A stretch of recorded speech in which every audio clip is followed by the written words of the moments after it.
Hey guys, so by the time you're viewing this video, you will probably be just about done with Analytic Essay 1, if not entirely done with it, so congratulations.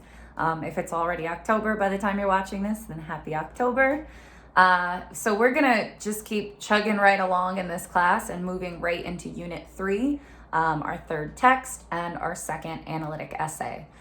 So what I'm making this video about is to talk to you about that second analytic essay prompt and a few tips for writing that I'm going to give you, which are largely based on the performance that I saw on the rough draft of the first analytic essay. In addition to anything that I go over here or that gets uploaded onto Canvas in the coming week or two, know that your individual feedback is really the best place you should be looking when it comes to what can I fix, what can I change in future papers. So you've already gotten feedback on obviously our first TAE, textual analysis exercise, the rough draft of Analytic Essay 1. You'll get more feedback on your final draft of the Analytic Essay 1. And again, you should be reading all of that and applying that to make revisions and changes to your future papers. So the stuff I'm going to be talking about is already posted in documents up on Canvas. So I'm going to be going through the Analytic Essay 2 prompt, which is on Canvas, as well as a document that I'm calling Tips for Writing with some feedback for AE1. So if you want to follow along while you're listening to this or watching this, feel free. That's the two documents I'm going to be using. So when you open up the prompt for Analytic Essay 2, first thing you'll notice is that it looks very similar to our Analytic Essay 1 prompt. I'll try to keep all of our prompts similarly structured so you kind of know what to expect and how to read them and use them. The first big difference you'll notice is that rather than being asked to use 2 texts in this paper, you're being asked to use 3. So you're still engaging with Martha Stout, still engaging with Sherry Turkle, and now you're also going to introduce our third text, Franklin Foer's Mark Zuckerberg's War on Free Will. So as always, it's really important that you have an understanding of all 3 of these texts. At this point, I'm assuming that your understanding of Stout and Turkle is pretty tight. I'm hoping it is anyway.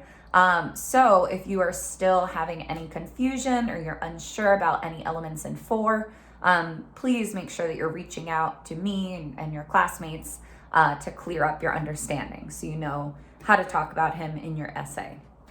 Other than engaging with the 3 texts, structurally, it's the same paper, right? Like the grading criteria is always going to be the same. So about 5 pages, 1,700 words, an intro, a conclusion, and then body paragraphs that engage with direct evidence, and you're expected to make an original argument. That's really all you need to know. So I'm going to go through the prompt, which I use to kind of point you in a direction. But as I said with the first paper, you really do have freedom as far as what you want to write about, what you want to argue in these papers. So if this prompt doesn't speak to you, if you start close reading and you stumble upon a different idea that you're more intrigued by, please pursue that, right? Pursue an original argument, develop it through close reading, synthesize the text that you're required to synthesize, but don't feel limited by the prompt questions that I'm asking you. For those of you that do like a little more guidance, I'm going to go through what this prompt suggests or what this prompt asks you to pursue. So I point out 3 terms, one from each text. I point out Stout's use of the term functional, Turkle's use of the term pragmatic, and then Foer's use of the term efficient. I pulled these 3 terms out because I see them having some overlap in meaning. So if you're not getting that overlap, the first step would probably be go look up some definitions of these words and see what they have in common and what makes them distinct. So after I kind of point out these 3 terms from the 3 texts, I'm going to read from the prompt now. I say we already have a pretty good understanding of why, according to Stout and Turkle respectively, the functional nature of dissociation and the pragmatic nature of our interactions with robots might lead to later problems. Now that we've read Foer, I want you to consider the question, might the efficiency of computer programmers lead to problems for similar reasons? So again, I pulled out these three terms because I think they all have some overlap in meaning. And in all of our texts, these terms are attributed to leading to later problems, right? Because traumatized children have this functional reaction, they go on to have other problems. Because kids are engaging with robots in a pragmatic way, this may later manifest in other problems. Because computer programmers are valuing efficiency over everything else, this creates these other problems. So to continue reading, in this paper, I want you to use the arguments of Stout and Turkle as frames to explain the case presented by Foer. How might we explain the problems related to big tech's use of algorithms as created by an emphasis or overemphasis on functionality and pragmatism? So I'm going to talk a little bit more about that language of frame and case in a second. But basically, this is asking you to synthesize, as all of our prompts will, right? By using Stout and Turkle's ideas and arguments to examine the problem explained by Foer, right? Another way to think of it is like, how would Stout's knowledge of dissociation help her explain the problems related to big tech? How would Turkle's understanding of our interactions with robotic toys help her explain the problems of big tech, right? It's a way to push you into synthetic thinking rather than just compare contrast, right? We know that these texts have something in common. Now use those commonalities to show us something new that we didn't see before. I have the questions to get you started, just like I did on the last prompt. So the same note is there. Don't use it as a checklist. Use it to get you started, right? You might answer some of these in your essay. You might answer none of these in your essay. It's not meant to prescribe exactly what your response looks like. It's just meant for brainstorming. And then at the bottom, you see the submission details. So the rough draft is due Tuesday, October 6th. And the final draft is due a week later, Tuesday, October 13th. The length and formatting requirements are the same. Everything's in MLA format. Rough draft is 1,300 words or at least 4 pages. Final draft is 1,700 words or at least 5 pages. Again, if you were way off on length or formatting or whatever, I would have pointed that out to you in paper 1. So just don't make the same mistakes again in paper 2, right? The idea is not to be perfect, but to make little improvements on every subsequent assignment. The other thing that's noteworthy is that you're not going to receive automatic feedback on this rough draft. I'm going to repeat that because I have questions about it every single semester. So what I just said was, while you did automatically get feedback on your rough draft for the first analytic essay, that will not be the case for the second analytic essay. So we'll still do some kind of peer review. We'll still have some kind of like workshopping revision activities. But I'm not going to go into the grading system and insert feedback automatically and send it to you. That means if you want any additional feedback, it's going to be on you to reach out to me, right? To either sign up for office hours or send me an email or whatever. Otherwise, you're going to be going based on the class materials, the class activities, and kind of this generalized feedback that I'm giving. Okay, so be mindful of that. If you are going to want more one-on-one attention from me, plan accordingly, right? Reach out to me and schedule it in. So that's pretty much it for the prompt. Really quickly, I want to go over a couple items on the second document that I mentioned, which is called Tips for Writing. So I wanted to spend a little bit of time talking about what's unique in the second analytic essay that you didn't have to deal with in the first analytic essay. The first thing I talk about is that phrase that I used, frame and case. So again, in the prompt, I said, use Stout and Turkle as frames to explain the case from Foer. Basically, frame and case is a model, like a method of analysis and synthesis that you can use in any synthetic paper. So even if future prompts don't use this language explicitly, keep this in your tool belt as a way that you can combine, write about these texts together in a way that pushes beyond just summary or compare contrast. Basically, frames refer to ideas, concepts, arguments. These are like abstract things, right? And then cases refer to examples, concrete examples, people, events, situations, right? So the idea is to use one person's concepts to explain somebody else's examples. The example I put here is Stout tells us how dissociating works. So can we use Stout's ideas about dissociation to help explain how or why kids interact with robotic toys in the ways that they do? Again, Stout tells us how dissociating works. That's an argument, that's a concept, an idea. This is how dissociating works.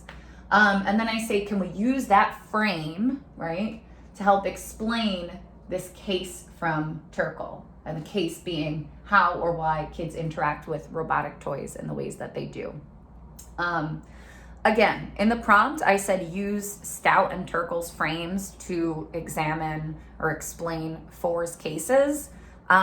You could flip that formula, right? Maybe there's some idea from Foer and you want to use that to examine people who dissociate or to examine kids playing with robotic toys, right? You can kind of like put the pieces in whatever direction you want.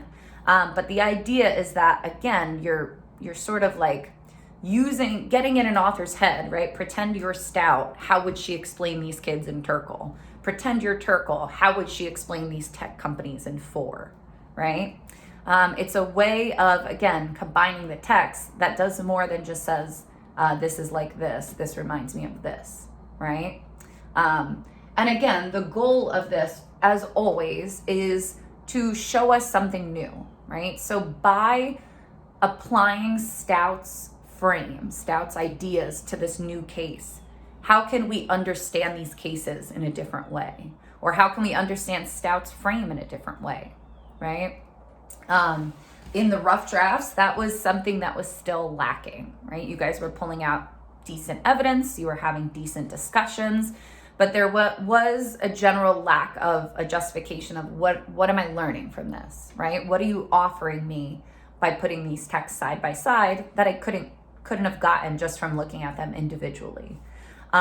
Make sure your connections, your syntheses, right, are building up to some original point, to some original contribution in that way. Moving on, the other thing that I wanted to point out on here is where I talk about how to bring this third text in structurally. So many of you remember that in paper 1, I said the easiest route would be to look at 2 quotes in each body paragraph, one from Stout, one from Turkle. Most of you did that just fine.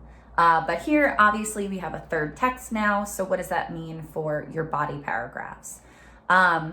Ultimately, there's no right or wrong absolute way to do this. I think your safest bet would be to still aim to look at 2 quotes per body paragraph. So obviously, when you're working with 3 authors, that means you're not necessarily talking about all 3 authors in every single paragraph. I would say that is entirely okay. You only need 2 moments to synthesize, right? So focus on doing that for now. Maybe body 1 synthesizes Stout and Turkle, maybe body 2 Stout and Foer, maybe body 3 Turkle and Foer, whatever it is, right? As long as some direct evidence from every text is showing up in the paper, and as long as the argument relies on concepts or language from all 3 texts, there's no pressure to talk about every single author in every single body paragraph. You could, right? You could bring in 3 quotes per body paragraph. If you do that, I would say just be mindful that your paragraph is still staying focused, right? So sometimes when writers do that, things will get kind of like long-winded and will lose that focus, right? You'll be trying to make multiple different points. Or the other thing to be mindful of is that the quotations don't start to overwhelm your own language, right? That it's not at the point where your paragraph is like 90% evidence and only 10% of you talking and offering ideas. And to add one more to that list. You don't want to like stretch the evidence to make it fit if it doesn't, right? You might have a really fascinating point that relates to Stout and Foer, and to bring Turkle into that would just be to kind of force it and weaken the discussion, right? So I would say try to aim 2 quotes per body paragraph still, as long as all 3 authors appear in the paper somewhere. And as long as the argument relies on all 3 of them in some way, that's all that you have to be mindful of. I'm gonna wrap this up in a minute. There's a few other things in this document. So I talk more about what it means to make an original contribution. I talk about the key moments, so your thesis statement and your topic sentences, which a lot of you probably got feedback about those in your rough draft. I talk more about what synthetic close reading should look like at the body paragraph level, and I talk a little bit about structural coherence, how you should organize your paragraphs in the paper. So I would suggest that you read through that on your own time. As I said, there will also be peer review next week. There will be other revision activities that will be focused on writing and improving these papers. And as always, I'm here as a resource every step of the way. So please, please, please reach out to me, sign up for office hours if you haven't yet. I've been really enjoying getting to speak to some of you face-to-face, or as close to face-to-face as we can get during office hours. So please consider taking advantage of that if you haven't yet. And I look forward to moving on to Unit 3 and seeing the second analytic essays. All right, guys, have a good day.